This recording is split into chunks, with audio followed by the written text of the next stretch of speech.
بولے کہ فیصل بھائی آپ ایسا کیجئے کہ مغرب سے پہلے کا آدھا گھنٹہ، یہ نوٹ کیجئے، کسی کتاب میں نہیں ملے گی، مغرب سے پہلے کا آدھا گھنٹہ یہ ایسا وقت ہے کہ ساری دنیا کی روحانیت منجمد ہو جاتی ہے، ایک جگہ پہ آ جاتی ہے۔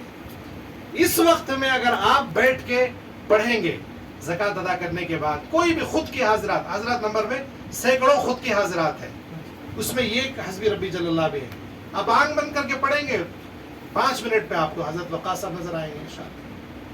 آپ ڈائریکٹ سوال جوابات کر لیجئے، وہ تشخیص بھی کرتے ہیں، علاج بھی بتاتے ہیں، الحمدللہ۔ ان کو یہ نقش دو، ان کو وہ نقش دو، ان کو وہ علاج دو، یہ کرو وہ کرو، زمین میں جادو ہے تو کہاں ہے، گڑت ہے تو کہاں گڑت ہے، ناجائز بات کا سوال نہیں کرنا، پھر وہ حاضر نہیں ہوتا۔ اور حضرات جمعہ کے دن نہیں کرنا ہے، عرفہ ذی الحجہ کے 10 دنوں میں نہیں کرنا ہے، عاشورے کے دن نہیں کرنا ہے، عیدین میں نہیں کرنا ہے، نمازوں کے اوقات میں نہیں کرنا ہے، آصف زدہ مکان میں نہیں کرنا ہے، آصف زدہ بچے پر یا آدمی پر نہیں کرنا ہے۔ یہ سب آداب انشاءاللہ آپ کو آداب الحاضرات میں حاضرات نمبر میں مل جائیں گے، یہ میں نے ایک ذہن میں تازہ کرنے کے لیے میں نے بول دیا۔ حاضرات کے لیے ایک اہم چیز جو ہے وہ سیاہی ہے، آپ دیکھے ہوں گے کہ سولوا خانہ جو ہے وہ سیاہ رنگ کا ہوتا ہے، تو یہ ویسے اگر آپ کالی سیاہی سے کر دیں تو بھی چلتا ہے، لیکن حضرات کی سیاہی بنانے کا ایک خاص طریقہ، اس کو آپ نوٹ کر لیجئے، بہت کام آئے گا آپ کو۔ آسان ہے، کوئی بڑا فارمولہ نہیں ہے، یہ لین الدین یسرن کی طرح العملیات یسرن، آسان ہے عملیات۔ تو حضرات کی سیاہی ایسے بنائیں، یہ جو کافور، کچا کافور ملتا ہے نا، یہ تو ایک تو گول گول کافور ہوتا ہے جو کپڑوں وپڑوں میں ڈالتے ہیں، ایک مندروں میں جو جلاتے ہیں کچا کافور، کیا بولتے ہیں اس کو؟ کافور بولتے ہیں نا، یہ کافور لے لیجئے آپ۔ اس کافور پہ آپ سورہ اخلاص 100 مرتبہ دم کر دیجئے، ایک بڑا سا ڈیلا لے لیجئے، 100 مرتبہ سورہ اخلاص دم کر دیجئے۔ ایک نئی مٹی کی سکوری لے لیں، نئی مٹی کی سکوری لے لیں، ایک تشتری میں کافور کو رکھ کے کافور کو جلا دیں اور سکوری کو اوپر پکڑ لیں ایسا، تو وہ جلتے جلتے کیا ہوگا، اندر اس کا جو دھواں ہے جم کر کوئلہ بن جائے گا، تہ جم جائے گی اس کی۔ پھر آپ اس کو کیا کریں، پورا کافور جلنے کے بعد آپ 2-4 دھینے بھی جلا سکتے ہیں، کافی موٹی تہ جم جاتی ہے، تو اس کو کھرچ کر آپ کو پاؤڈر کی طرح وہ اس کا دھواں جو ہے وہ نکلے گا، اس کو محفوظ کر لیجئے۔ اور عطر خس ایک عطر ملتی ہے جو کسی جڑ سے بناتے ہیں، ہرے رنگ کا عطر ہوتا ہے، خالص عطر خس، وہ ہر عطر کی دکان میں یہاں بھی مل جائے گا حیدرآباد میں آپ کو۔ عطر خس جتنا پرانا ہو اتنا اچھا ہے۔ عطر خس ایک بوتل لے لیجئے، اس پاؤڈر کو، اس کوئلے کے پاؤڈر کو کسی ڈبیا میں ڈال لیں، اس میں عطر ڈال کے اس کو کاجل بنا لیجئے، بہترین کاجل حضرات۔ عطر پہ بھی آپ اس کاجل پہ بھی 100 مرتبہ سورہ اخلاص دم کر دیں تو نور علی نور ہے۔ اب پھر اس کاجل کو آپ اس نقش کے 16ویں خانے میں لگائیں گے، 16ویں خانے میں لگائیں گے تو وہ چمک ایسی دکھتی ہے اسے، ماشاءاللہ موکل سیدھا آ جاتا ہے اندر، کوئی دیر نہیں لگتی، انشاءاللہ سیدھا آ جاتا ہے۔ تو یہ تشخیص کا، یہ ماشاءاللہ بڑا قیمتی عمل وقاص بھائی کی طرف سے، وقاص بھائی ہی کا عمل، حضرت مولانا وقاصی کا عمل عطا کیا، اللہ اسے قبول فرمائے۔ آمین۔ ایک اور آخری بات کہہ کے میں اپنی بات کو ختم کرتا ہوں۔ تشخیص کے سے بہت سارے ہمارے احباب، اللہ انہیں خوش رکھے، وہ فون کرتے رہتے ہیں کہ تشخیص میں کیا کرنا ہے، کیا شریف بھائی آپ کے لیے بھی بول رہا ہوں، پان ہے نا، یہ میرے استاد حضرت مولانا محمد ذاکر صاحب رحیمی رحمۃ اللہ علیہ میرے حدیث کے استاد تھے، بڑے پائے کے عالم تھے، عامل تھے۔ چونکہ مجھے بچپن سے عملیات کا شوق تھا، تو میرے اس شوق کو حضرت دیکھتے تھے، چونکہ بچپن سے الحمدللہ بزرگوں کی خدمت اور جوتیاں سیدھی کرنے کا اللہ نے موقع دیا، تو بہت قریب رہتا تھا حضرت، اساتذہ کی خدمت کرتا تھا۔ کچھ نہیں ہے، صرف دعائیں لیا ہوں اساتذہ کی، ان کی دعائیں ہیں، اور انہی دعاؤں کا نتیجہ ہے کہ آج اللہ نے یہ آپ حضرات کے سامنے اس طرح مجھے بیٹھنے کا موقع دیا۔